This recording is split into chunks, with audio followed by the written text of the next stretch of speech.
Hello students, welcome to the English class. Now let's continue the poem A Lesson of the Northland by Phoebe Carey. As in previous part we have seen then as Saint Peter, and who was an apostle of God Christ, then who was living in the human world, and he was moving place to place to give sermons to human being. And one day as he was having fast, and he reached at the door of a woman then who was making cake, and he demanded one cake from that woman. And woman also tried to make two cakes.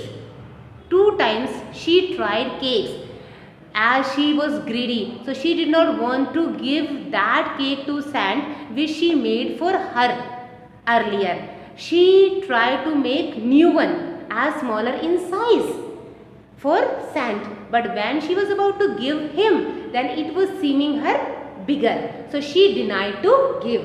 And second time same thing was happened. Finally she didn't give any cake to Saint. And now what she said, now let's see today. So first stanza of today. For she said, my cakes that seem too small, when I eat of them myself, are yet too large to give away. So she put them on the shelf.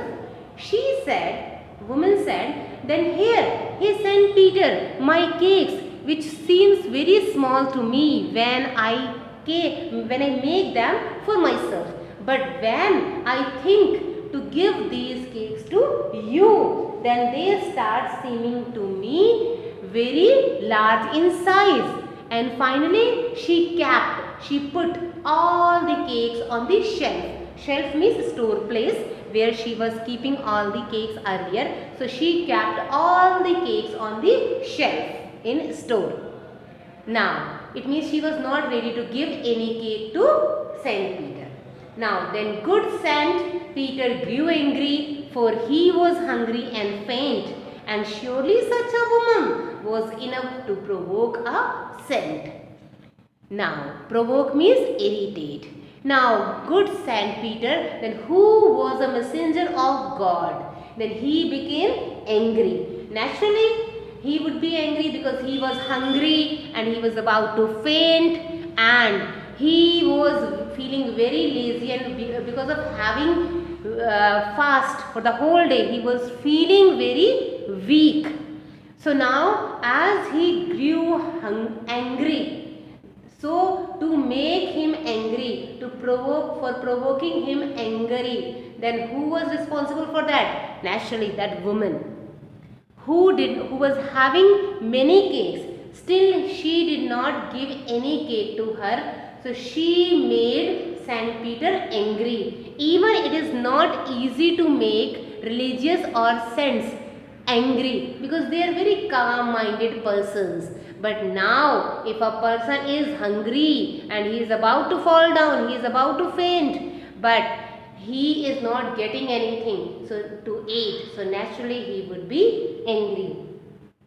So same thing was happened with Saint Peter. He became angry. And now what he did then? Next stanza. And he said, you are far too selfish to dwell in a human form, to have both food and shelter and fire to keep you warm.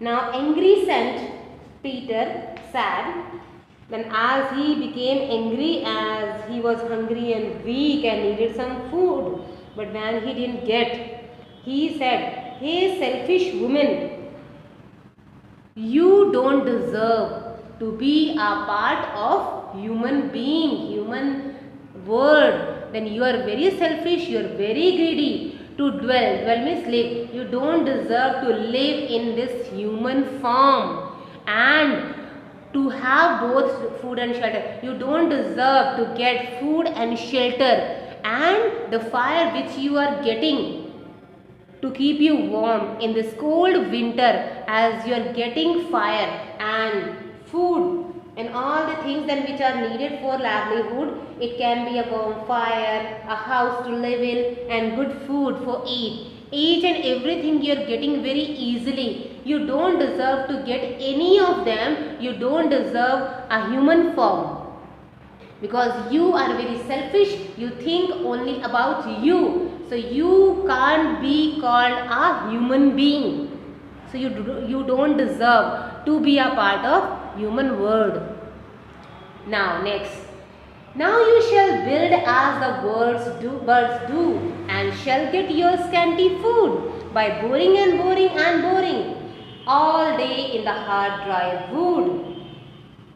Now he said, now Saint Peter, who became angry, he said, he cursed as he got angry. So he cursed the woman that she would have to build her own nest like birds do. He said, then as other birds tried a great and they do great efforts to get their food, a very small amount of food. For getting a small quantity of food, they have to do a lot of efforts. Now you will have to do the same. And now you must dig holes into hard dry wood to get food to feed yourself. And now as you have to bore and bore, you have to dig up the hard wood, and then you will get a very small amount of food. Only then you will come to know then how great efforts have to done to get a small quantity or small amount of food. It means in this way Saint Peter cursed that greedy woman. Now next. Then up she went through the chimney, never speaking a word, and out of the top flew a woodpecker, for she was changed to a bird. Now this lady, then who was very greedy and who was thinking about herself only, then after getting a curse from Saint Peter, now what happened? Then she went up the chimney of her house. She became speechless from that day. From that day she was not able to speak any word. And now here she went out from the chimney, then which was on the top of his house. She flew away from there as she was changed to a bird. Now she was, because of getting cursed from the Saint Peter, she was converted into a bird. Now she, next stanza, as she had a scarlet cap on her head, and that was left the same, but all the rest of her clothes were burned, black as a coal in the flame. Now as the woman had been wearing a red cap in human form because of winter season, so as a woodpecker her head was still the same shade of red in color. However, all the clothes she had been wearing seemed to have been burnt and had become black, and that is what the color of the woodpecker's body was. It means she was having red color on the top of his head, and rest body, as it was seen, rest body was burnt. So that's why woodpecker was having black color in its body. So by getting this different appearance than red color head and rest body in black color, this woman was converted into woodpecker, and then she flew away from that house. Now last stanza. In every country schoolboy has seen her in the wood, where she lives in the trees till this very day, boring and boring for food. So now that woman then who was converted into woodpecker, then she flew away from there, and from that day that woodpecker was seen by every schoolboy during school. Then as students went to their school, they saw this woodpecker in the wood, in the forest, on the trees, and as it was living on the trees, and it was getting great hard work to get. It was boring and boring. It was digging. It was digging the stem of the tree. It was digging the hard wood to get it food. So it was, as it has to dig a great part of the hard wood, then only it get a scanty of food. It get scant food.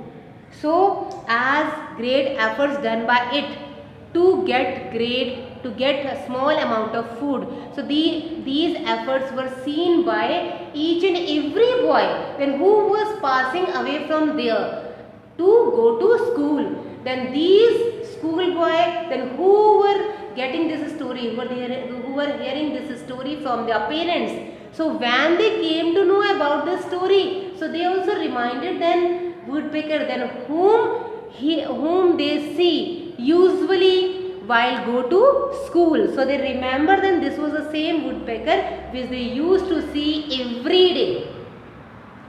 Now as the poet says, yes, now here these are those same schoolboys and who are living in the village, and they have already seen woodpecker. But now as they have come to know through this story, yes, it means the woodpecker which they used to see daily, so they were flying. It means before this they were watching these woodpecker as they were present on the tree. So now today these students come to know then at that time that woodpecker was looking for the food. That was not sitting on the tree and normally, then it was trying to find out its food. That's why it was in the search of food and he is sitting on the tree.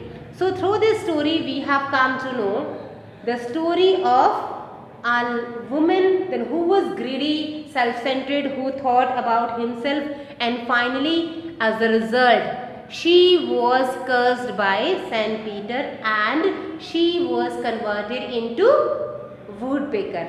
So we have come to know that if we, being a human being, then we should think about others, because we can be a perfect human being then when we don't think only about ourselves, we think about others.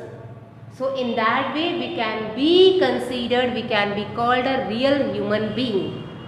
So students, I hope that you have understood the poem. Still, if any confusion is there, call me or text me. Take care of yourself. Thank you very much.